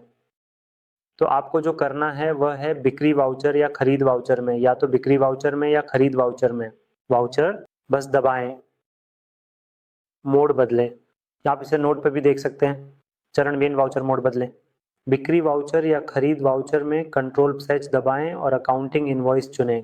यदि आप एक बार मोड बदलें बटन पर क्लिक करते हैं तो आप देख सकते हैं कि डिफ़ॉल्ट रूप से आइटम इनवॉइस सक्रिय है। मैं अकाउंटिंग इनवॉइस को सक्रिय करने जा रहा हूं ताकि पहले हम वस्तु का नाम देख रहे थे। अब आप राइट नेक्स्ट के बजाय पर्टिकुलर्स देख सकते हैं। यह चरण वह है जिसमें हम खरीद में रिकॉर्डिंग वाउचर और सेवा लेजर बनाने जा रहे हैं। वाउचर अप्रत्यक्ष खर्चों के अंतर्गत आता है और बिक्री वाउचर और आप जानते हैं सेवाएं जो हम बिक्री वाउचर में जो बनाएंगे वह अप्रत्यक्ष आय के अंतर्गत आता है। मैं इसे एक बार फिर दोहराता हूं, सेवाओं की खरीद अप्रत्यक्ष खर्चों के अंतर्गत आती है, सेवाओं की बिक्री अप्रत्यक्ष आय के तहत। और पहले जब हम स्टॉक आइटम बना रहे थे तब हम जीएसटी HSN नंबर जीएसटी प्रतिशत को अपडेट करते थे। इसी तरह सेवा लेजर बनाते समय आपको सेवा जीएसटी SSE कोड सेवा लेखांकन प्रदान करना होगा। सेवाओं के लिए कोड और जीएसटी प्रतिशत। तो अगर आप पहले प्रश्न को देखें, एक टैक्स इनवॉइस जारी करें। हम किसी को एक टैक्स इनवॉइस दे रहे हैं जिसका मतलब है कि हमने पैसे इकट्ठा करने के लिए सेवाएं प्रदान की। हम किसी को एक इनवॉइस दे रहे हैं तो 31 अगस्त को एक टैक्स इनवॉइस जारी करें। तो आपको बिक्री वाउचर में 31 अगस्त को बिक्री वाउचर रिकॉर्ड करना होगा कि हम किसे बेच रहे हैं।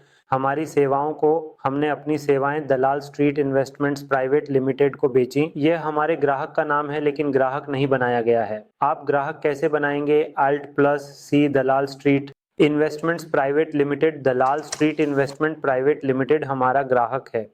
ग्राहक को सन्ड्री डेप्टर्स के अंतर्गत रखा जाता है और पार्टी महाराष्ट्र राज्य से है। तो इसे पुष्टि करें, जीएसटी नंबर की भी पुष्टि करें और यहाँ कॉपी पेस्ट और सेव करें कि हमने दलाल को कौन सी सेवा बेची। सड़क, हमने एक सेवा बेची जिसे अकाउंटिंग सर्विसेज कहा जाता है, लेकिन यहाँ सेवा लेजर नहीं बनाया गया है। तो Alt+C दबाएं और अकाउंटिंग सेवा लेजर निर्माण पर जाएं। सेवा बेचकर हम वास्तव में पैसा कमा रहे हैं, है ना? तो सेवा बेचकर हम वास्तव में ऐसा कर रहे हैं। इन अकाउंटिंग सेवाओं को बेचकर हम वास्तव में पैसा कमा रहे हैं। तो ये हमें आय, अप्रत्यक्ष आय देता है। और यह सुनिश्चित करें कि ये डिस्काउंट लेजर नहीं है, ये नहीं है राउंड ऑफ लेजर।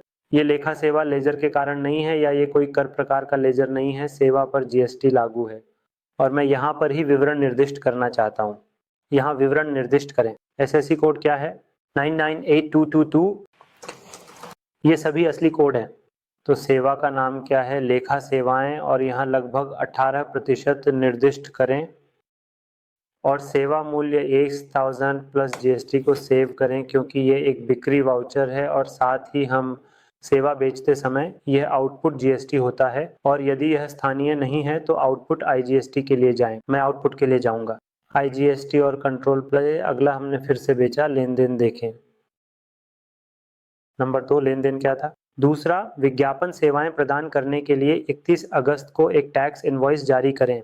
एक बार फिर हम अपनी सेवाएं प्रकाश आर्ट्स को बेच रहे हैं, इसलिए वही बिक्री वाउचर ग्राहक का नाम प्रकाश निर्मित किया गया। तो प्रकाश आर्ट्स एक ग्राहक है।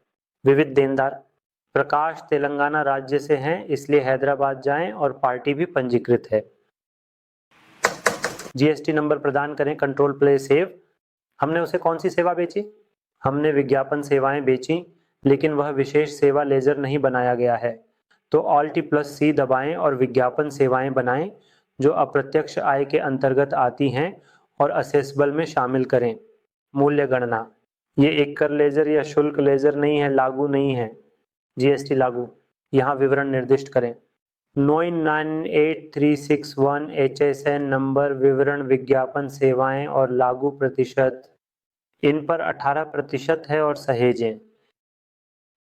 यहाँ सेवा का मूल्य क्या है? 1000, 2,000 से अधिक जैसा कि ये स्थानीय रूप से जाना जाता है। आउटपुट के लिए जाएं। CGST plus output SGST। बिल्कुल, आप चाहें तो एक साधारण CGST और साधारण SGST का भी उपयोग कर सकते हैं और प्रिंट लेने के लिए Ctrl+P दबाएं और बटन प्रीव्यू पर जाएं और इस प्रकार सेवा इनवॉइस का मूल्य प्रिंट किया जाएगा। सेवा इनवॉइस प्रिंट किए जाएंगे। बस इतना ही और Ctrl+ से सेव करें। अभी हमने एक सेवा की बिक्री रिकॉर्ड की है, सही। एक और लेन देन है, लेन देन संख्या 3, जहां हमें किसी से इनवॉइस प्राप्त हो रहा है। हम किसी से इनवॉइस प्राप्त कर रहे हैं। तो हमें एक्ट फाइबरनेट से एक टैक्स इनवॉइस प्राप्त हुआ। इस समय किसी ने हमें सेवा दी है, हमें एक सेवा। तो ये कोई सेवा बेच रहा है, जिसका मतलब है कि हम एक सेवा खरीद रहे हैं। F9 पर जाएं, खरीद वाउचर, और सुनिश्चित करें कि आपको ऑटो बिलिंग से बचना चाहिए। आपको सामान्य बिलिंग का चयन करना चाहिए। नोट एप्लीकेबल चुनें और यहाँ इनवॉइस नंबर क्या है?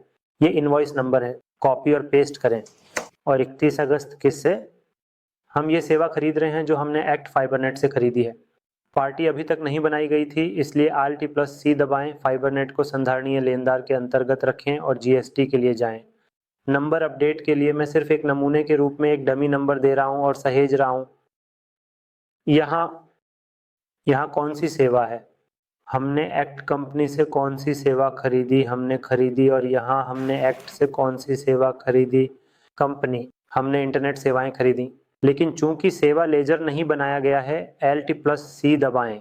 इंटरनेट सेवा अप्रत्यक्ष खर्चों के अंतर्गत आती है। इस बार हम एक सेवा खरीद रहे हैं ताकि आप देख सकें जैसे कि हम इंटरनेट के लिए भुगतान कर रहे हैं। सेवाएं, यह अप्रत्यक्ष खर्चों और निर्दिष्ट विवरणों के अंतर्गत आता है। यहाँ कोड 998422। यहाँ 18% के तहत निर्दिष्ट इंटरनेट सेवा और सहेजा गया है। इस बार हम 650 रुपये का भुगतान कर रहे हैं क्योंकि यह सेवा इनपुट जीएसटी की खरीद है। Input SGST।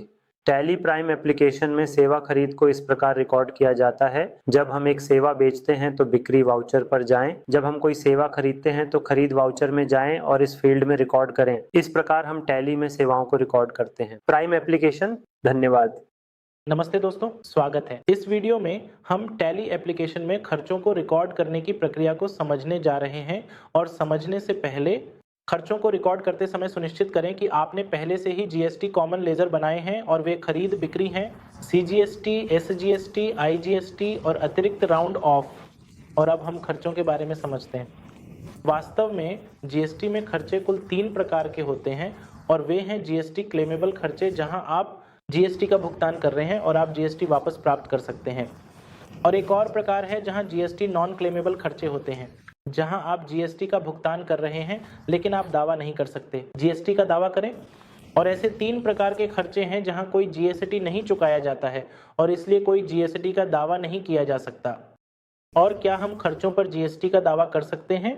हाँ, बिल्कुल, लेकिन केवल उस स्थिति में जब खर्चे व्यवसाय की प्रगति के दौरान किए गए हों। व्यवसाय का, ठीक है। और आप यहाँ देख सकते हैं कि यदि व्यवसाय को आगे बढ़ाने के दौरान कोई खर्च किया जाता है तो ITC ऐसे खर्चों पर अनुमति दी गई। अब हम एक एक करके जीएसटी क्लेमेबल खर्चों को समझते हैं। आप यहाँ इंटरनेट बिल के भुगतान को देख सकते हैं। हम इंटरनेट बिल पर जीएसटी का भुगतान कर रहे हैं और हमें सेवा प्रदाता से एक कर योग्य इनवॉइस भी मिल रही है।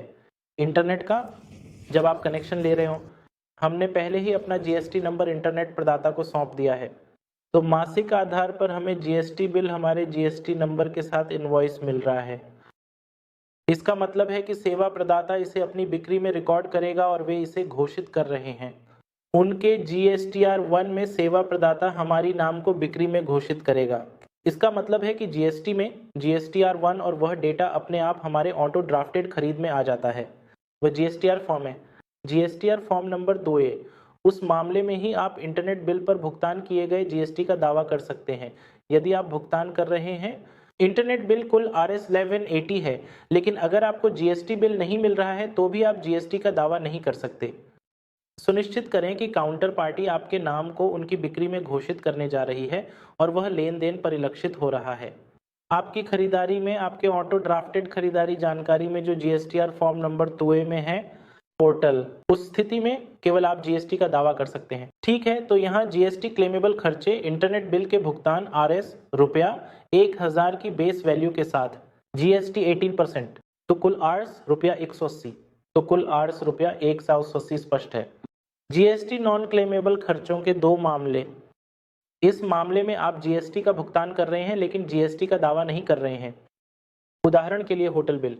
तो जब आप होटल जा रहे होंगे तो आपको एक बिल मिलेगा, सही, आपको बिल मिलेगा। वह बिल हमेशा CGST, SGST सहित दिखता है और आप जीएसटी भी चुका रहे हैं, लेकिन आपको होटल से मान्य कर चालान, तो हाँ, आप जीएसटी का भुगतान कर रहे हैं, लेकिन क्योंकि आप अंतिम उपयोगकर्ता हैं, वे आपको बिल नहीं दे रहे हैं। साथ ही आप जीएसटी का दावा नहीं कर सकते क्योंकि हम उपभोक्ता हैं, तो हमें टैक्स वहन करना होगा। हमारे पास इस प्रकार के खर्चों पर जीएसटी का दावा करने का अधिकार नहीं है। तो एक मामले में हम जीएसटी का भुगतान कर रहे हैं, हम जीएसटी का दावा कर रहे हैं, इसलिए हमें इसे टैली में रिकॉर्ड करना होगा। F9 खरीद वाउचर।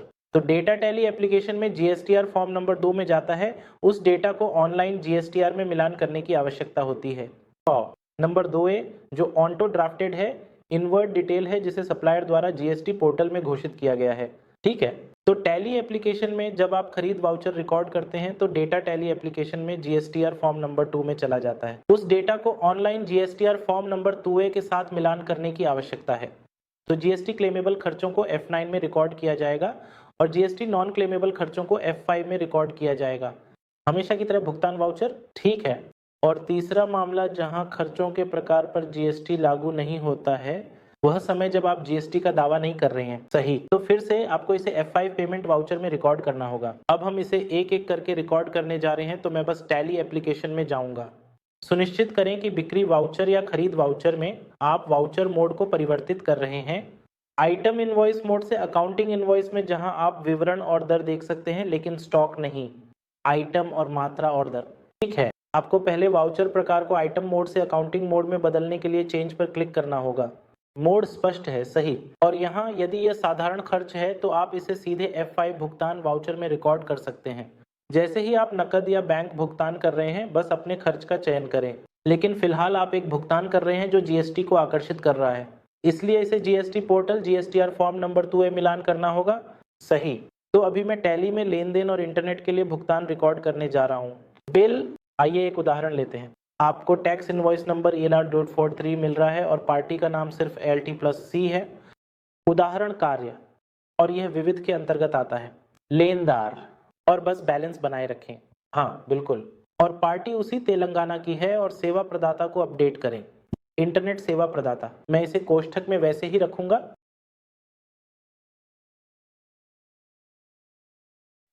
उनके लिए यह हमारे लिए एक सेवा है, ये एक खर्च है, तो ये जीएसटी नंबर के अंतर्गत आता है।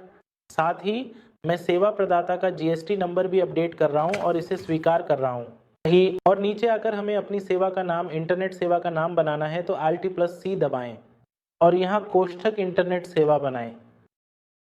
हमारे दृष्टिकोण से यह एक खर्च है जो अप्रत्यक्ष खर्चों के अंतर्गत आता है, और इन खर्च सेवा को बनाते समय आपको सेवा के जीएसटी विवरण को अपडेट करना होगा और सेवा का नाम इंटरनेट सेवा लिखें, और आपको सेवा लेखा कोड को भी अपडेट करना होगा।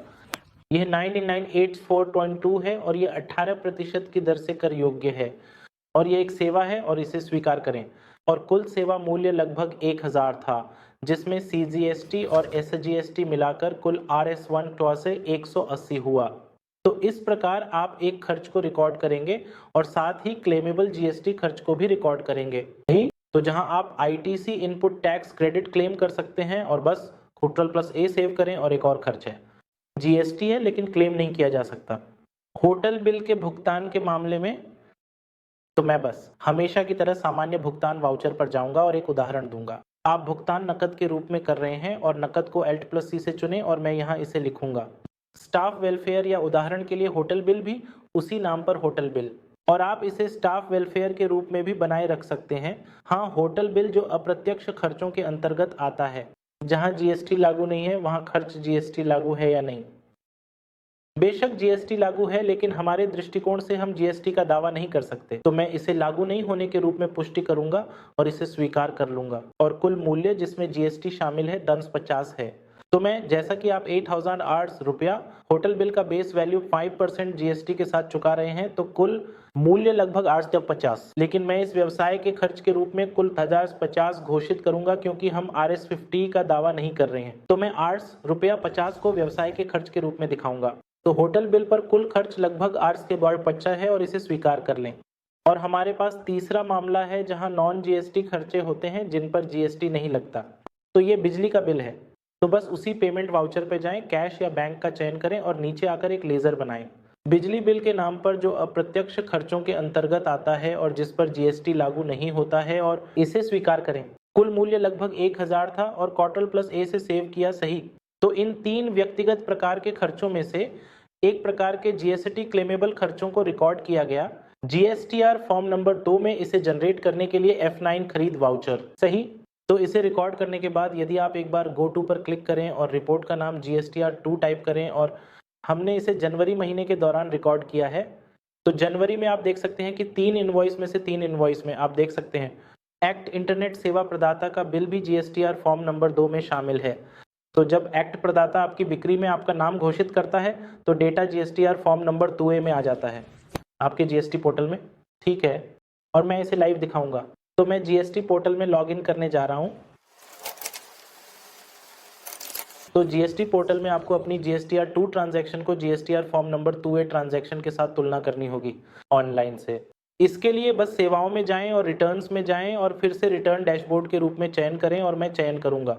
महीना जनवरी चुनें और सर्च पर क्लिक करें और मैं GSTR form number 2 want to drafted inward खोलूंगा, विवरण और GSTR 2, और मैं यहाँ B2B इनवॉइस का चयन करूंगा जहां आप सक्रिय बिल देख सकते हैं सही, बिल्कुल सही। तो जब काउंटर पार्टी अपनी बिक्री में आपका नाम घोषित करती है तो डेटा स्वचालित रूप से आपके खरीदारी सही, और यहाँ आप एक्ट इंटरनेट भी देख सकते हैं और ये पूरी इनवॉइस जानकारी है सही। ये कितना सरल है, सही। धन्यवाद। नमस्ते दोस्तों, स्वागत है। इस वीडियो में मैं आपको टैली प्राइम एप्लीकेशन में संपत्तियों को रिकॉर्ड करने का तरीका दिखाने जा रहा हूं, और यह सुनिश्चित करने के लिए कि पहले लेन देन को रिकॉर्ड करते समय आपने पहले ही GST सामान्य लेजर बनाए हैं, और वे हैं खरीद, बिक्री, CGST, SGST, IGST और राउंड। लेजर का ही वास्तव में मुझे एक संदेह है, क्या हम वास्तव में संपत्तियों पर चुकाए गए GST का दावा कर सकते हैं? बिल्कुल, आप GST का दावा कर सकते हैं, लेकिन सुनिश्चित करें कि आप उन संपत्तियों को केवल आगे के लिए खरीद रहे हैं, व्यवसाय, ठीक है। उदाहरण के लिए, जब आप अपनी फैक्ट्री के लिए कोई मशीनरी खरीद रहे हैं तो आप लागू GST दर का भुगतान करेंगे, और इस GST का भुगतान उसी तरह से क्रेडिट के रूप में दावा किया जा सकता है जैसे नियमित खरीद इनपुट्स। हालांकि यदि आप पूंजीगत संपत्ति खरीदते समय भुगतान किए गए GST पर GST मूल्य ह्रास का दावा करते हैं तो आपको कोई इनपुट टैक्स क्रेडिट का दावा नहीं करना पड़ेगा। आप इनपुट टैक्स क्रेडिट का दावा नहीं कर सकते। चलिए एक उदाहरण लेते हैं।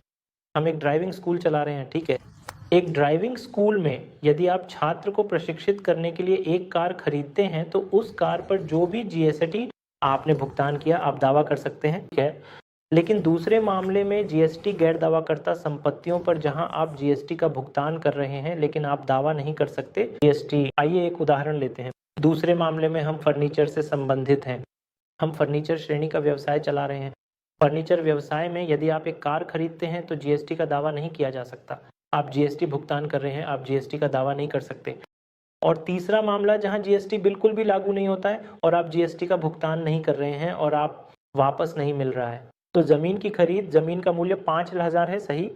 तो हम इन 3 लेन देन को एक एक करके रिकॉर्ड करने जा रहे हैं। तो 1 वह GST दावा योग्य संपत्तियां हैं जिन पर आप GST का भुगतान कर रहे हैं और आप GST का दावा कर रहे हैं, और दूसरी स्थिति में आप GST का भुगतान कर रहे हैं लेकिन आप GST का दावा नहीं कर रहे हैं, आपके पास दावा करने अधिकार नहीं है। और तीसरा मामला जहां GST नहीं है और आप GST का दावा नहीं कर रहे हैं और न ही GST का भुगतान कर रहे हैं और आप दावा कर रहे हैं, सही। तो हम इसे एक एक करके रिकॉर्ड करेंगे। तो सबसे पहले मैं टैली एप्लीकेशन में जाऊंगा और सुनिश्चित करूंगा कि टैली एप्लीकेशन में हमें रिकॉर्ड करना है F9 खरीद वाउचर में वही। यदि कोई इनपुट क्रेडिट उपलब्ध है तो आप रिकॉर्ड कर सकते हैं, और यदि कोई इनपुट क्रेडिट उपलब्ध नहीं है तो आप रिकॉर्ड कर सकते हैं। F7 जनरल वाउचर में उतना ही सरल, ठीक है।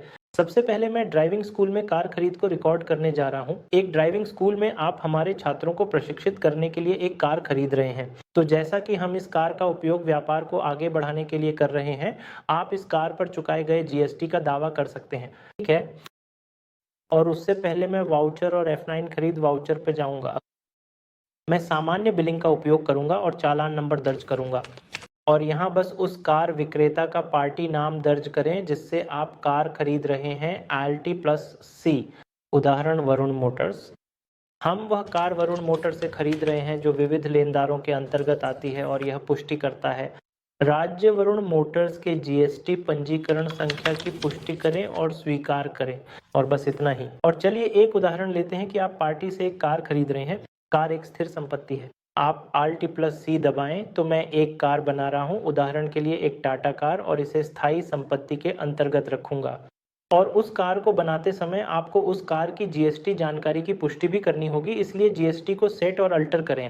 हाँ, और मैं कार और टाटा मूल्य ह्रास की पुष्टि करूंगा, और HSN विवरण 4102 के लिए कार के लिए नीचे आऊंगा। बस 28% की दर से कर योग्य के रूप में पुष्टि करें, ठीक है।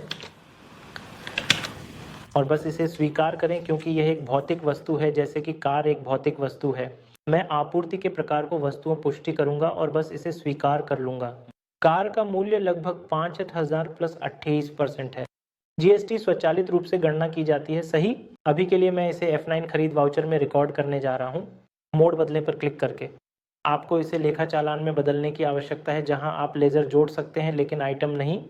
तो सबसे पहले F9 खरीद वाउचर में आपको मोड बदलने पे क्लिक करना होगा और दिखाना होगा कि आपने पहले से ही अकाउंटिंग चुनी है, डिफॉल्ट रूप से चालान। यदि इसे आइटम इनवॉइस के साथ सक्रिय किया गया है तो आपको यह स्क्रीन इस प्रकार मिलेगी, आइटम मात्रा, और आप कार को एक आइटम के रूप में नहीं बना सकते। तो मोड बदलें पर क्लिक करें और बस अकाउंटिंग इनवॉइस के रूप में चयन करें और अपना कर्सर उस स्थान पर रखें, विवरण दर्ज करें और कार बनाएं और कार जीएसटी जानकारी की पुष्टि करें।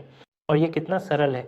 और उसी लेन देन को रिकॉर्ड करने के बाद बस Ctrl+A दबाएं और वाउचर सेव हो जाएगा। यही और हम दूसरे 2 मामलों के लिए रिकॉर्ड करने जा रहे हैं। उस स्थिति में जहां आप जीएसटी का भुगतान कर रहे हैं लेकिन जीएसटी का दावा नहीं कर रहे हैं, तो मैं बस F7 जर्नल वाउचर में जाऊंगा। जर्नल वाउचर में जो आता है उसे डेबिट कर दूंगा। जो अभी यहाँ एक कार आ रही है, तो मैंने पहले ही एक कार बनाई है लेकिन हम उस पर जीएसटी का दावा कर रहे हैं। तो कार पर जीएसटी कॉन्फ़िगरेशन पहले से ही किया गया है, तो मैं एक और लेजर का उपयोग करूंगा। चूंकि कार तो स्थिर संपत्ति के अंतर्गत आती है और इस पर जीएसटी लागू नहीं है और मैं इसका उपयोग करूंगा।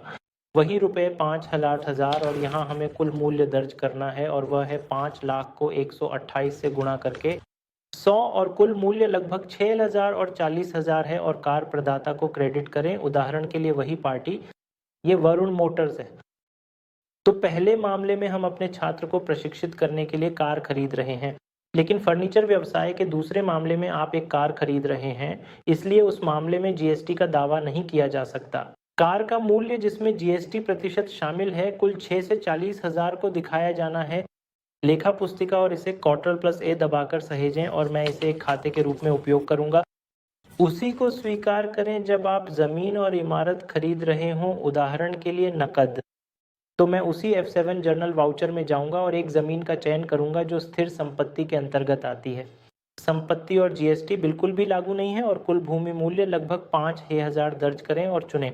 लेनदार, तो यदि आप नकद भुगतान करके खरीद रहे हैं और नकद का चयन कर रहे हैं, यदि आप कोई चेक जारी कर रहे हैं तो अपना चयन करें। बैंक का नाम, या यदि आप उधार पर खरीद रहे हैं तो बस अपनी पार्टी का उदाहरण बनाएं, जैसे M&M बिल्डर्स। M और बिल्डर्स को अन्य लेनदारों के अंतर्गत रखा जाता है और बस इतना ही। और आपको किसी भी जीएसटी विवरण की पुष्टि करने की आवश्यकता नहीं है क्योंकि आप जीएसटी का दावा नहीं कर सकते और बस इसे पूरा करें जैसा कि सामान्य है। जमीन का मूल्य लगभग 5,000 है, सही। और ये कितना सरल है, और इसे स्वीकार करें। और यदि आप इसे बैलेंस शीट में एक बार चेक करना चाहते हैं तो बस बैलेंस शीट पर जाएं और दबाएं Alt+F1, जहां आप देख सकते हैं कि कार 2 का मूल्य 6,40,000 है, इसमें जीएसटी शामिल है। चूंकि आप जीएसटी शामिल नहीं कर रहे हैं, आप बस जीएसटी मूल्य भी जोड़ सकते हैं। टाटा कार की कीमत लगभग 5,000 है और ज़मीन की कीमत भी लगभग 5 लाख है। और कार टाटा जहां आप जीएसटी का दावा कर रहे हैं तो वह राशि जीएसटी में जाती है और शेष राशि कार का बेस मूल्य है जो लगभग 5,000 है, सही। और साथ ही यहाँ 6,40,000 पर आप घटा सकते हैं, आप मूल्य ह्रास का उपयोग कर सकते हैं। लेकिन 5,000 की टाटा कार पर एक शर्त के कारण आपको कोई मूल्य ह्रास का दावा करने की अनुमति नहीं है। यदि आप पूंजीगत संपत्ति खरीदते समय चुकाए गए जीएसटी पर मूल्य ह्रास का दावा करते हैं तो आप इनपुट का दावा नहीं कर सकते। कर क्रेडिट, तो आप टाटा कार पर कोई मूल्य ह्रास का दावा नहीं कर सकते, लेकिन आप मूल्य ह्रास का दावा कर सकते हैं कार 2 पर, वह 640,000 है, सही। और आप वही रिपोर्ट देख सकते हैं। बस गो टू पर क्लिक करें और रिपोर्ट का नाम GSTR2 टाइप करें, Alt+F2 जनवरी और फिर से जनवरी। और यहाँ आप देख सकते हैं कि कुल लेन देन की संख्या 4 में से 4 है। आप देख सकते हैं कि एक लेन देन वरुण मोटर्स से संबंधित है और हमने जीएसटी वेन 40,000 का भुगतान किया है। आईटीसी इनपुट टैक्स का लाभ उठाया गया, साथ ही एक 40,000, सही, धन्यवाद।